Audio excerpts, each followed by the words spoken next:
Shalom. Baik Bapak Ibu sekalian yang Tuhan Yesus Kristus kasihi, khususnya kita yang ada di kota Medan, saya berharap semuanya kita dalam keadaan sukacita, dalam keadaan sehat, walaupun kota Medan yang saya baca datanya, yang saya lihat datanya mengenai corona ini semakin meningkat. Semua kecamatan sudah zona merah. Tadinya termasuk kecamatan kita ini masih aman-aman, tapi yang saya baca sudah di atas 30 yang kena corona. Tapi puji Tuhan, Tuhan masih berikan kita kekuatan, kesehatan, kita masih bisa beribadah secara online. Ini semua anugerah. Saya mau bilang hari ini bahwa apa yang sedang terjadi di dunia ini sudah dikatakan di dalam firman Tuhan, dikatakan di dalam Alkitab. Padahal Alkitab ini ditulis bukan setahun yang lalu, bukan 2 tahun yang lalu, tapi ini sudah dinyatakan beribu tahun yang lalu. Sudah dinubuatkan oleh Alkitab. Itu hebatnya Alkitab kita. Itu hebatnya firman Tuhan, bahwa masa-masa ini dikatakan bukan masa yang enak, tapi masa-masa ini akan semakin sukar. Tapi ini menunjukkan adalah tanda-tanda Tuhan tidak lama lagi akan datang. Kapan datang? Tidak ada yang tahu. Tapi Alkitab menuliskan tanda-tandanya. Apa itu? Terjadi perang di mana-mana, gunung Merapi meletus seperti itu, terjadi sakit penyakit yang seperti ini sedang kita alami. Ini hanya tanda-tanda. Untuk apa? Tanda-tanda ini dimunculkan Tuhan dalam firman Tuhan supaya kita itu siap-siap. Saya mau bilang, firman Tuhan kita ini hebat. Dikasih tanda sama kita supaya kita bersiap-siap. Hebat Tuhan kita. Supaya apa? Supaya kita tidak semuanya jatuh. Yang meresponi firman Tuhan supaya memperoleh kehidupan yang kekal nantinya. Saudaraku, di mana-mana sudah mulai new normal. Sudah mulai gereja mulai dibuka. Mulai, belum saya katakan sudah dibuka, sudah mulai. Gereja kita belum. Kita masih tetap online. Kita masih menanti-nantikan. Sampai kapan kita akan memulainya? Kita pelan-pelan. Kita taat sama pemerintah. Kita taat sama perintah-perintah. PGI mengatakan kita harus bijak-bijak, kita harus bersabar, kita pun ikut. Karena kita percaya bahwa pemimpin kita datangnya dari Tuhan. Dan kita harus belajar taat. Dan apa yang harus kita lakukan di akhir-akhir seperti ini, di masa-masa seperti ini? Apa yang harus kita perbuat? Mari kita buka firman Tuhan dalam Matius 24 ayat 37 sampai 44. Matius 24 ayat 37 sampai 44 saya akan baca untuk kita. Yang di rumah silakan buka Alkitab saudara. Matius 24 ayat 37 sampai ayat yang ke-44.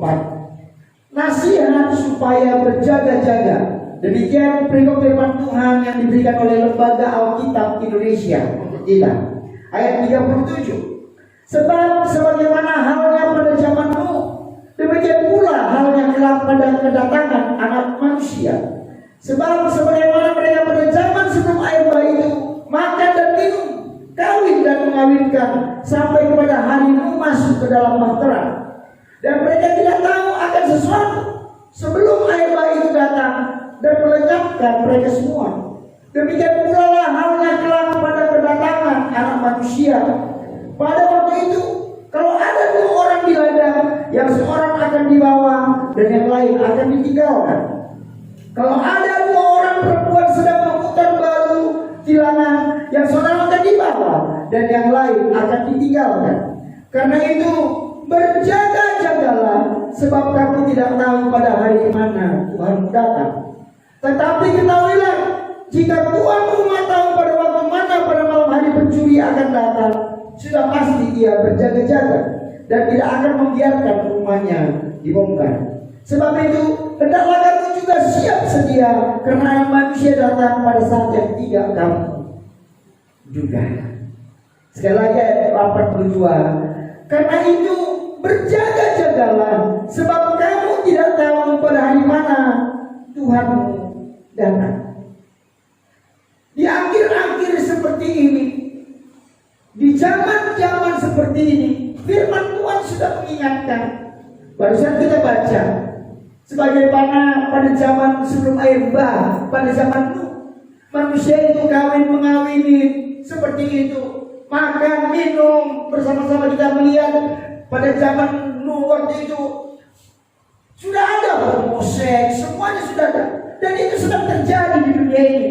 Laki-laki kawin sama laki-laki, perempuan kawin sama perempuan. Itu tanda-tanda, tanda-tanda bahwa Tuhan akan datang. Enggak lama lagi Tuhan akan datang. Air bah di mana-mana, gempa bumi di mana-mana, melanda dunia ini, perang saudara di mana-mana.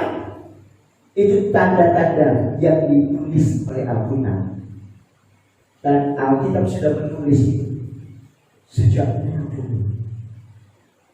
dulu. Dan tanda-tandanya sudah diberikan sama kita, bahwa Tuhan akan datang. Kapan datangnya nggak tahu, tapi tanda-tandanya sudah dikasih tahu. Oleh karena itu, kata firman Tuhan, kita harus berjaga-jaga. Harus berjaga-jaga dalam menghadapi hidup ini. Seperti ini juga, tadi saya baru baca, saya mau dibikin suratnya di grup. Saya dikirim oleh hamba Tuhan, Pak Pendeta Tan, dari gereja kita, dari Palembang sana, di grup kami, hamba-hamba Tuhan pribadi. Dikatakan bahwa jangan bermain-main oleh dokter penanggulangan waktu virus corona ini dan waktu virus SARS. Dia katakan, jangan bermain-main dengan virus ini. Jangan sembarang dengan virus ini. Kalau kita sudah kena, barangkali kita sembuh, oke, aman-aman. No, katanya. Benar, kita akan sembuh, tetapi paru-paru kita ini sudah gak benar lagi. Kalau kita sudah kena virus itu, katanya, itu sama dengan kita mengurangi sisa hidup kita.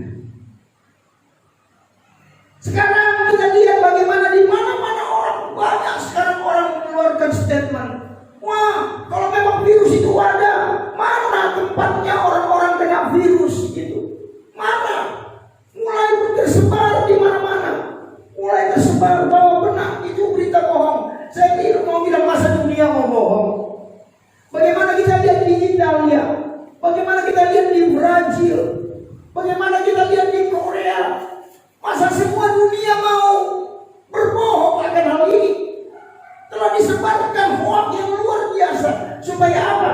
Supaya kita mau ramai-ramai keluar sana. Saya mau bilang, kalau orang lakukan itu silakan, tapi kita sayangilah keluarga. Sayangilah keluarga. Jangan kotor provokasi seperti itu. Jaga diri kita. Kalau kita kena, kalau hanya kita gak apa-apa, tapi kalau kita kena, berapa banyak orang yang harus terlibat kena juga, yaitu keluarga kita. Kita harus berjaga-jaga. Kita jaga diri kita. Sekarang sudah dibuka. Oke, dibuka. Semuanya mulai dibuka. Saya lihat di TV, mall sudah mulai dibuka. Tempat-tempat rekreasi mulai dibuka, walaupun ada pembatasan-pembatasan. Artinya bahwa kita harus siap menghadapi virus ini. Kita harus siap menghadapinya. Karena virus itu tidak kelihatan. Kalau kelihatan boleh ya. Di sana ada, saya nggak mau ke sana. Ini nggak kelihatan, nggak kelihatan sama sekali. Jadi kita harus berjaga-jaga. Karena kalau kita kena, selesai. Artinya kasihan dengan keluarga-keluarga kita yang lain. Makanya kita di sini masih tetap membatasi terima tamu, membatasi semuanya. Kenapa? Karena kita sayang sama jemaat. Karena kita mengasihi jemaat, kita nggak mau jemaat kena, dan kita nggak mau kita mengalami hal yang nggak kita inginkan.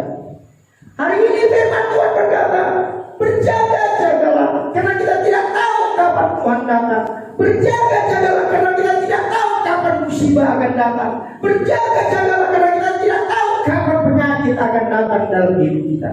Yang pasti firman Tuhan katakan, kita ini harus berjaga-jaga. Saya akan bicara mengenai berjaga-jaga. Ada 4 hal yang ditulis Alkitab. Sebenarnya banyak, tapi saya akan kenapa kita mesti berjaga-jaga. Mari kita buka firman Tuhan. 1 Tesalonika 5, kita baca ayat 4 sampai 9. 1 Tesalonika 5 ayat 4 sampai 9. Semuanya sudah dapat yang di rumah? 1 Tesalonika 5 ayat 4 sampai 9. Demikian firman Tuhan. Tetapi kamu saudara-saudara, kamu tidak hidup di dalam kegelapan, sehingga hari ini tiba-tiba mendatangi kamu seperti pencuri. Karena kamu semua adalah anak-anak terang dan anak-anak siang. Kita bukanlah orang-orang malam atau orang-orang kegelapan. Sebab itu, baiklah jangan kita tidur seperti orang-orang lain, tetapi berjaga-jaga dan sadar. Sebab mereka yang tidur waktu malam, dan mereka yang mabuk waktu malam. Tetapi kita yang adalah orang-orang siang, baiklah kita sadar, berbagi kirakan iman dan kasih, dan bertopangkan pengharapan keselamatan. Karena Allah tidak menetapkan kita untuk ditimpa luka, tetapi untuk beroleh keselamatan oleh Yesus Kristus Tuhan kita. Kenapa kita harus berjaga-jaga? Itu untuk hidup kita. Karena kita tidak tahu kapan Tuhan datang. Hari ini saya akan bicara mengenai berjaga-jaga. Kita harus berjaga-jaga. Kita harus berjaga-jaga karena kita tidak tahu kapan Tuhan datang untuk mengambil, menjemput. Jadi apa arti berjaga-jaga? Yang pertama, yang kita baca tadi, bahwa berjaga-jaga itu kita harus bangun, jangan tidur, kata. Berapa banyak akhir ini orang-orang Kristen, orang-orang yang percaya kepada Tuhan, hidupnya itu, rohnya itu tidur, nggak ada bangun lagi, nggak ada apinya lagi, nggak ada semangatnya lagi, melempem. Firman Tuhan katakan bahwa dalam kitab firman Tuhan dalam kitab Wahyu, kalau kau dingin dalam, kau dingin, kalau kau panas dalam, kau panas, jangan suam-suam kuku. Engkau harus ambil keputusan dalam hidupmu. Engkau mau terus tidur atau kau bangun. Kalau engkau tidur, rohmu terus tertidur, hidupmu terus tertidur, engkau tidak akan tahu kapan Tuhan akan ambil engkau. Harus bangun, bangkit dari keterpurukan, bangkit dari hidupmu yang sekarang ini. Hidupmu barangkali gak benar, bangkit, ayo berubah ke jalan yang baik. Pandang Yesus. Kalau kau selama ini menganggap remeh setiap ibadah, ayo bangkit, berubah. Arti berjaga-jaga yang pertama, jangan tidur, tapi bangun hidupmu sendiri. Kita hanya bisa kasih saran, pendeta-pendetanya bisa kasih semangat, tapi hanya engkau yang bisa membangun hidupmu sendiri. Engkau mau terprosok bangga terus. Berapa banyak orang yang setelah corona ini terprosok hidupnya? Berapa banyak? Berapa banyak yang setelah corona ini orang sudah gak peduli lagi dengan Tuhan, merasa ini hukuman Tuhan. Saya mau bilang, memang Tuhan izinkan, tapi percayalah saudara, bahwa di tengah-tengah masalah corona itu pasti ada sesuatu sebenarnya yang Tuhan sedang siapkan untuk hidup jadi berkat yang besar. Makanya kalau saudara nonton khotbah saya di YouTube yang terakhir, di tengah tantangan ada kesempatan, ada peluang. Di tengah tantangan ada peluang. Peluang itu pasti untuk hidup kita, untuk memberkati hidup kita. Oleh karena itu harusnya bangkit semangat, karena di tengah-tengah firman itu saya katakan bahwa Tuhan tidak akan memberkati orang-orang malas. Taunya bangun sebentar, tidur lagi, bangun, tidur. Bangkit. Kalau selama ini kau malas berdoa, ayo berdoa. Kalau selama ini malas baca firman Tuhan, ayo baca firman Tuhan. Bangkit, karena itulah yang akan membangkitkan rohmu untuk engkau semangat menghadapi apa yang sedang terjadi. Amin. Saya mau bilang bagi Bapak Ibu yang ada di rumah, ayo bangkit, berubah.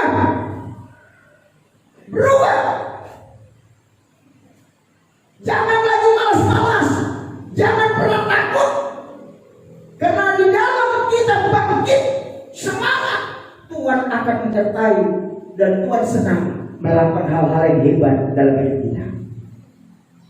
Apa arti berjaga-jaga? Yang pertama tadi saya katakan, jangan tidur. Lebih baik bangun seperti orang jaga malam, berjaga-jaga. Makanya di gereja anak-anak pun harus berdoa terus, pagi berdoa. Gak boleh dalam doa ada yang ngantuk-ngantuk.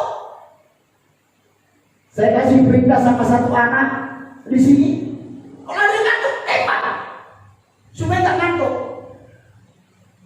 Kita mau berjaga-jaga mau ngantuk, nanti lewat pencuri, kita gak tahu.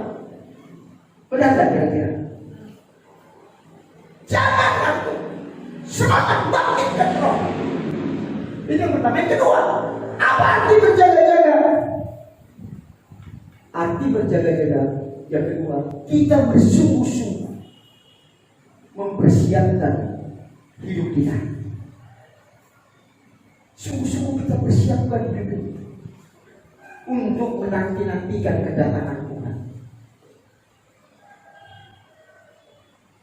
Kalau kita bersungguh-sungguh pasti hasilnya baik, benar tak kira-kira? Kalau kita mengerjakan sesuatu dengan sungguh-sungguh pasti hasilnya jauh lebih baik.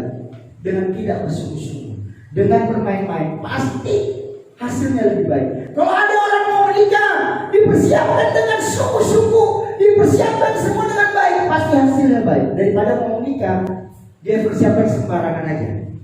Ada orang mau ujian, dia persiapkan dirinya dengan sungguh-sungguh, pasti orang itu akan menghasilkan, memperoleh hal yang baik daripada orang yang tidak mempersiapkan sungguh-sungguh. Kita tak lama lagi akan memberangkatkan 2 orang sekolah teologi, tapi sedang saya siapkan di sini supaya mereka sungguh-sungguh. Saya kasih pelajaran-pelajaran supaya mereka mulai mempersiapkan diri mereka. Begitu mereka ke sana nggak kaget lagi, ya kan gitu.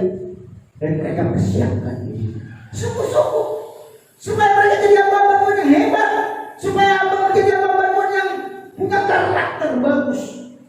Makanya dikeraskan di segala. Yang kedua harus berjaga-jaga adalah kita harus persiapkan diri kita sungguh. Artinya kita harus jaga hidup kita dari kecemaran-kecemaran dunia ini. Kita harus jaga hidup kita dari kecemaran-kecemaran dunia. Kita harus jaga hidup kita agar hidup kita ada di dalam kekudusannya Allah, kekudusannya Tuhan. Amin. Yang dengar berita ini, yang dengar firman Tuhan ini, jaga hidupmu sungguh-sungguh. Yang sudah pacaran lama-lama, ayo cepat nikah. Gitu. Cepat nikah, jangan dilama-lamain lagi. Nah, ya kan ada beberapa orang ini kita gereja udah siap, gak usah takut biar corona kita nikah ya. Tapi gak usah pesta-pesta. Ada, untungnya ada corona ini. Ada. Budget untuk nikah gak perlu gede-gede.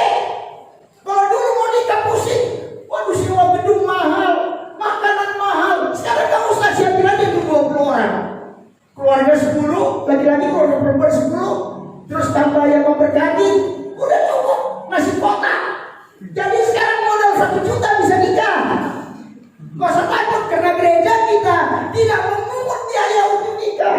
Tenang, gereja kita ini gereja yang baik. 5 rupiah pun kagak. Malah kita banyak kasih hadiah kan. Anak-anak muda kan banyak di gereja kita. Jadi begitu mau menikah, wah saya senang sekali. Berarti jemaat mulai bertambah, sekolah minggu sebentar lagi bertambah, kan gitu. Kalau cuma kita anak muda ini ada 50-an orang ini kan, semua nikah, kan jadi 100 nantinya. Kompak nikah 50, jadi 100. Kompak melahirkan 50 anak sekolah minggu. Wah hebat, luar biasa. Gak usah takut. Jadi kalau datang Pak mau nikah tapi belum ada biaya, gak usah takut. Gak usah, pendekatnya gak usah dibayar. Karena dibayar pun pasti doang gitu. Gak usah. Tapi persiapkan semuanya dengan baik. Amin. Persiapkan hidupmu dalam kekudusan, supaya pada saat kita anak muda menikah, kita menikah yang benar di hadapan Tuhan. Amin. Amin. Ya, jangan lama-lama. Ya, kalau bisa tahun ini banyak-banyak menikah, tidak apa-apa. Saya siap memberkati. 1 bulan 4 orang menikah, saya akan berkati. Ya, yang udah pacaran lama-lama kan berapa orang ini? Ayo cepat. Yang ketiga, apa arti berjaga-jaga? Yang pertama tadi jangan tidur. Yang kedua, persiapkan diri kita sungguh-sungguh di hadapan Tuhan untuk banyak hal. Yang ketiga, apa arti berjaga-jaga? Waspada. Kita harus waspada terhadap apa? Ketamakan. Ini kata firman Tuhan. Tamak. Tuhan tidak suka dengan orang-orang tamak. Orang tamak itu pikirannya banyak, harta, uang, pikirannya hanya aku. Nggak ada yang lain. Begitu ada makanan dibagi, wah langsung untuk aku yang paling banyak. Kalau belum tentu habis, ya kan? Tuhan tidak suka dengan ketamakan. Hati-hati, artinya kenapa kita kata Tuhan berjaga-jaga? Supaya kita mawas diri. Jangan jadi orang-orang tamak. Jangan jadi orang-orang yang mementingkan diri sendiri. Itu orang sombong di hadapan Tuhan, orang angkuh di hadapan Tuhan. Tidak, Tuhan tidak suka dengan orang-orang seperti ini. Nah, ketiga, arti berjaga-jaga, kita menjaga diri kita dari keegoisan, dari ketamakan, dari keserakahan. Yang terakhir, apa arti berjaga-jaga menurut firman Tuhan? Yang terakhir, ini yang paling berbahaya. Kita berjaga-jaga artinya kita berhati-hati terhadap pengajaran sesat. Hati-hati, waspada terhadap ajaran-ajaran sesat. Kayaknya rohani, kayaknya gini, kayaknya gitu. Hati-hati dengan ini. Hati-hati. Karena sekarang pengajar-pengajar luar biasa banyak. Apalagi sekarang melalui media sosial ya. Hati-hati. Jadi saya sarankan pada Bapak Ibu, saudara yang ada di tempat ini, mau ada di rumah, hati-hati. Membaca statement-statement yang mengatakan ini firman Tuhan, padahal tidak sesuai dengan Alkitab. Kita harus semuanya mengecek sesuai dengan Alkitab. Kalau nggak sesuai dengan Alkitab, jangan ikuti. Ya, jangan ikuti. Semuanya kita harus kembali ke Alkitab. Harus kembali. Karena banyak di luar sana memberikan pengajaran-pengajaran, tapi tidak sesuai dengan artinya. Makanya tidak perlu berjauh-jauh. Sekarang banyak sekali nubuatan di mana-mana. Ya benar kan? Hati-hati. Sekarang nubuatan sudah seperti hoax. Bilang ginilah, bilang gitulah. Hati-hati. Berapa banyak sekarang orang sudah banyak mulai di mana-mana nyembahnya itu, sembah itu tembok lah yang disembah itu macam-macam. Kenapa? Di sini ada Tuhan Yesus, di sana ada Tuhan Yesus, mereka sembah semuanya. Firman Tuhan katakan bahwa Tuhan tidak ada di pohon-pohon, Tuhan tidak ada di batu-batu, tidak ada. Tuhan kita tidak ada di dalam hidup kita. Jadi jangan sembah yang lain. Amin. Hati-hati terhadap pengajar-pengajar sesat. Hati-hati. Saya ajukan kepada setiap jemaat, kalau dapat pengajar-pengajaran, kalau anak-anak di sini dapat pengajaran, dapat sesuatu, mereka mau bertanya sama saya. Kita akan lihat sesuaikan dengan Alkitab. Kalau nggak sesuai, kasih tinggal. Jangan diikuti. Karena pengajar-pengajar sesat itu membuat kita akhirnya nanti jauh dari Tuhan kita. Dan kita menjadi orang-orang yang tidak hidup berkenan di hadapannya. Yang pertama, kenapa kita harus berjaga-jaga? Artinya adalah berjaga-jaga itu supaya kita jangan hidup. Bang, buka mata hati Tuhan kita, buka hidup untuk Tuhan, supaya Tuhan memilih hidup kita terus. Yang kedua, arti berjaga-jaga, kita persiapkan diri kita sungguh-sungguh. Apa yang harus kita persiapkan? Jadi hidup ini supaya terus ada dalam keputusan Tuhan. Yang ketiga, arti berjaga-jaga, jangan pernah menjadi orang yang tamak, serakah, sombong, angkuh, sok fitnah, sok macam-macam. Tuhan senang kepada orang-orang yang punya kerendahan hati. Karena di sini Tuhan akan mencurahkan berkat-berkat kasih-Nya. Yang ketiga, arti berjaga-jaga, kita waspada terhadap ajaran-ajaran sesat. Demikian firman Tuhan. Kita baiklah firman ini memberkati kita dan kita sungguh-sungguh mau berjaga-jaga. Amin.